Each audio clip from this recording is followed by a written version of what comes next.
Hello student, स्वागत है आपका एक और नए वीडियो में। आज हम बर्ट्रैंड रसेल के फेमस ऐसे नॉलेज एंड विजडम को अच्छी तरीके से समझ रहे हैं। इस ऐसे में रसेल ने हमें बताया है कि सिर्फ ज्ञान हासिल करना या नॉलेज हासिल करना काफ़ी नहीं होता, हमें समझदार यानी कि वाइज बनना चाहिए। तो चलिए अब हम लोग इस ऐसे की समरी को स्टार्ट करते हैं। इस ऐसे में रसेल ने हमें विजडम के बारे में बताया है, डिफाइन किया है कि विजडम क्या होता है और किस तरीके से हम वाइज बन सकते हैं, हम किस तरीके से होशियार या समझदार बन सकते हैं। तो वो हमें बता रहे हैं कि किस तरीके से हम लोग बहुत ज़्यादा नॉलेज इकट्ठा करने के पीछे पड़े रहते हैं, लेकिन फिर भी उससे हमारे विजडम में बढ़त नहीं होती, यानी हम वाइज नहीं बन पाते जस्ट बिकॉज हम बहुत ज़्यादा नॉलेज हासिल कर रहे हैं। तो क्योंकि नॉलेज अलग चीज़ होती है और विजडम या वाइज होना, समझदार होना अलग चीज़ होती है। तो रसेल जो है वो विजडम को डिफाइन करते हुए कहते हैं कि वो कौन कौन सी चीज़ें हैं जिससे हम वाइज बन सकते हैं, समझदार बन सकते हैं। तो पहली तो चीज़ होती है सेंस ऑफ प्रपोर्शन, यानी एक बैलेंस बनाए रखना। तो प्रपोर्शन का मतलब वो बताते हैं और कहते हैं कि ये वो कैपेसिटी है जिसमें हम किसी भी प्रॉब्लम के सारे फैक्टर्स पर ध्यान देते हैं, और इस चीज़ को और समझाने के लिए वो हमें एक एग्जाम्पल देते हैं।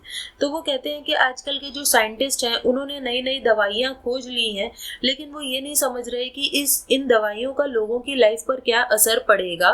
तो ये जो दवाइयाँ हैं उनसे इन्फेंट डेथ रेट तो कम हो जाता है, यानी कि जो छोटे बच्चे जो जन्म लेते हैं वो उन दवाइयों के कारण तुरंत नहीं मरते, इन्फेंट मोर्टेलिटी रेट या डेथ रेट कम हो जाता है, लेकिन उससे पॉपुलेशन बढ़ने का खतरा हो जाता है। पॉपुलेशन बहुत ज़्यादा बढ़ जाती है और ये जो पॉपुलेशन बढ़ने की समस्या है वो पुअर कंट्रीज़ के लिए ख़ास तौर पे काफ़ी ज़्यादा प्रॉब्लमेटिक है। और ऐसे गरीब देशों में पॉपुलेशन बढ़ने की वजह से खाने की कमी हो जाती है, क्योंकि जितने ज़्यादा लोग होंगे उतना ही कम वहाँ का स्टैंडर्ड ऑफ लाइफ हो जाएगा। फिर वो और एक एग्जांपल देते हैं और कहते हैं कि अगर हमें एटम के बारे में समझ आ जाती है, नॉलेज आ जाती है, तो उस नॉलेज का इस्तेमाल करके अगर कोई इंसान पागल है, उसमें समझ नहीं है, बस उसे नॉलेज है, तो ऐसा लूनाटिक, ऐसा पागल दुनिया को डिस्ट्रॉय भी कर सकता है। तो उसे नॉलेज तो है लेकिन उसे समझ नहीं है। Knowledge without wisdom can be harmful. तो अगर किसी के पास नॉलेज है, ज्ञान तो है, लेकिन समझ नहीं है, समझदारी नहीं है, तो ये चीज़ बहुत ही ज़्यादा हार्मफुल हो सकती है। It should be combined with the total needs of Mankind. तो बर्ट्रैंड रसेल कहते हैं कि हमें टोटल नीड्स ऑफ मैनकाइंड, इंसान की ज़रूरतों को भी ध्यान में रखना चाहिए। फिर वो कहते हैं कि कंप्लीट नॉलेज भी काफ़ी नहीं होती है, हमें ज़िंदगी का हमारा क्या मकसद है ये भी समझना चाहिए, और हिस्ट्री से हम इस बात को समझ सकते हैं। तो वो कहते हैं कि हेजल ने लिखा था, हेजल एक फिलोसोफर थे जिन्होंने लिखा था, बहुत सारी हिस्टोरिकल नॉलेज उन्होंने पेश की थी और उन्होंने लिखा था बहुत कुछ, जिसके कारण जो जर्मन्स थे वो ये मानते थे कि वो लोग महान हैं, वो एक मास्टर रेस को बिलोंग करते हैं और बाकी सारे लोग जो हैं वो उनके गुलाम बन जाने चाहिए। लेकिन इसी बात के कारण जर्मनी की बहुत सारे देशों से लड़ाई हुई थी और हिटलर ने बहुत सारे लोगों को मरवाया था, तो लड़ाई हो गई थी। तो इसी वजह से रसेल कहते हैं कि सिर्फ नॉलेज होना काफ़ी नहीं होता, हमें समझना चाहिए कि उस नॉलेज का लोगों के ऊपर क्या असर होगा, क्या इम्पैक्ट पड़ेगा। इसीलिए वो कहते हैं कि नॉलेज को फीलिंग्स या इमोशंस के साथ हमें कंबाइन करना चाहिए। तो ऐसे आदमी जिनके पास नॉलेज होती है लेकिन फीलिंग्स नहीं होती, उनके पास विजडम भी नहीं होती, समझदारी नहीं होती, और वो इस तरह के काम कर बैठते हैं जिससे दुनिया बर्बाद हो जाती है। We need wisdom both in public and private life. वो कहते हैं कि फिर चाहे पब्लिक लाइफ हो या प्राइवेट लाइफ, हर जगह हमें समझदारी की, होशियारी की आवश्यकता पड़ती है। We need wisdom to decide the goal of our life. अपनी ज़िंदगी का मकसद जानने के लिए भी हमें विजडम की ज़रूरत है। We needed to free ourselves from personal prejudices, और अपने पर्सनल प्रेजुडिसेस से बाहर आने के लिए भी हमें विजडम की ज़रूरत होती है। तो वो बताते हैं कि किस तरीके से बहुत सारे लोग हैं जिन्होंने अपनी ज़िंदगियां बर्बाद कर दी फिलोसोफर स्टोन ढूंढने में, ऐसा पत्थर जो किसी भी मेटल को सोने में बदल सकता है। तो एक्चुअली में ऐसा कोई स्टोन नहीं होता, लेकिन उन्होंने अपनी लाइफ बर्बाद कर दी है। और इसी तरीके से बहुत सारे लोग एलिक्सर ऑफ लाइफ यानी अमृत की तलाश करने में अपनी ज़िंदगी बर्बाद कर चुके हैं।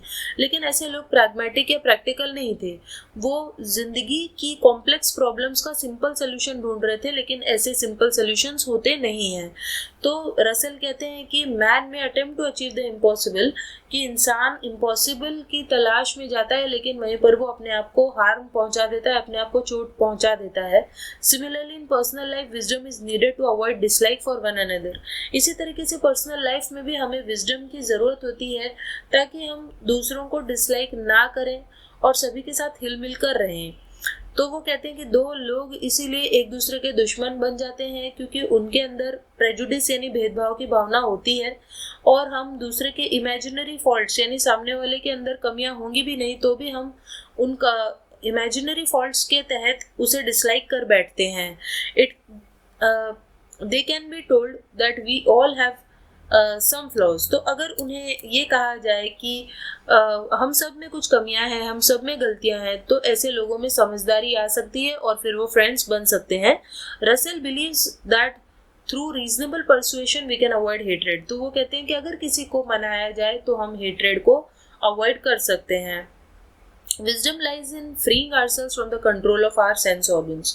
तो वो कहते हैं कि अगर हम अपने सेंस ऑर्गन्स के चंगुलों से बाहर आ जाएं तो हम समझदारी डेवलप कर सकते हैं, क्योंकि उन सेंसेस की वजह से ही हमारे अंदर एक ईगो आ जाती है।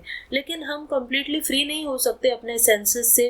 देखना, सुनना, टच करना, ये सब हमें करना ही पड़ता है। तो इन सेंसेस से बाहर आना मुश्किल है और सेल्फिशनेस से बाहर आना मुश्किल है, लेकिन फिर भी हम ऐसी चीज़ों के बारे में सोचें जो हमारे आसपास है, यानी हम सिर्फ अपने बारे में ना सोचें, सेल्फिश ना बने, और आसपास जो लोग हैं उनको भी इम्पोर्टेंस दें। Wisdom comes when we start giving importance to things which do not concern immediately। तो रसेल कहते हैं कि विजडम तब आती है जब हम अपने आप से हटकर बाहरी दुनिया को देखते हैं, जब हम दूसरों से प्यार करना सीखते हैं। Russell feels that wisdom can be taught as a goal of education. तो वो कहते हैं कि पढ़ाई लिखाई में समझदारी सिखाई जानी चाहिए। तो वो बाइबल की एक स्टोरी के बारे में बात करते हैं। पैराबल का मतलब होता है एक शॉर्ट स्टोरी, जहाँ पे एक गुड समैरिटन की कहानी आती है, जिसमें हम ये सीखते हैं कि हमें कैसे अपने पड़ोसी को भी उतना ही पसंद करना चाहिए, उतना ही लव करना चाहिए, फिर जैसे कि हम अपने आप से करते हैं। तो फिर चाहे वो दोस्त हो या दुश्मन, हमें अपने पड़ोसी से प्यार करना चाहिए। तो ये एक मैसेज है, लेकिन कई बार हम इस मैसेज को भूल जाते हैं और दूसरों से प्रेम नहीं करते हैं, जिस वजह से सोसाइटी को चोट पहुंचती है, हार्म पहुंचता है। तो हमें हेट्रेड को ख़त्म करना चाहिए और एक दूसरे के प्रति अंडरस्टैंडिंग लानी चाहिए। तो इन शॉर्ट रसेल हमें यही कहते हैं कि हमें किसी को भी हेट नहीं करना चाहिए, किसी से भी नफरत नहीं करनी चाहिए। और फिर वो हिस्ट्री के बहुत सारे एग्जाम्पल्स बताते हैं, अलग अलग लोगों की लाइफ के बारे में बताते हैं, जैसे queen Elizabeth I, Henry IV, Abraham Lincoln. ऐसे लोग थे जिनके अंदर ज़रा भी हेट्रेड नहीं थी, जिन्होंने अपनी पर्सनल कमियों को मिटा दिया था। ऐसी कमियों को जो दूसरों के अंदर होती हैं, वैसी कमियां उनके अंदर नहीं थी, वैसे एरर्स उनके अंदर नहीं थे, और इसीलिए वो दूसरों से नफरत नहीं करते थे और नैरो माइंडेड भी नहीं थे। Russell feels knowledge and morals can be combined in scheme of education. तो वो कहते हैं कि ये जो नॉलेज है, मॉरल्स हैं या विजडम है, ये हमें पढ़ाई लिखाई में बच्चों को सिखाना चाहिए। People should be educated to see things in relation to other things of the world. तो लोगों को हमें सिखाना चाहिए कि कैसे वो अपने आसपास की दुनिया को, अपने वर्ल्ड को समझें और वर्ल्ड सिटीजन्स बने। तो अगर हम कंक्लूजन की बात करें तो ऑथर ने हमें 5 फैक्टर्स बताए हैं, 5 चीज़ें बताई है जिनसे हम विजडम को अपने अंदर ला सकते हैं, अपने अंदर होशियारी और समझदारी को ला सकते हैं।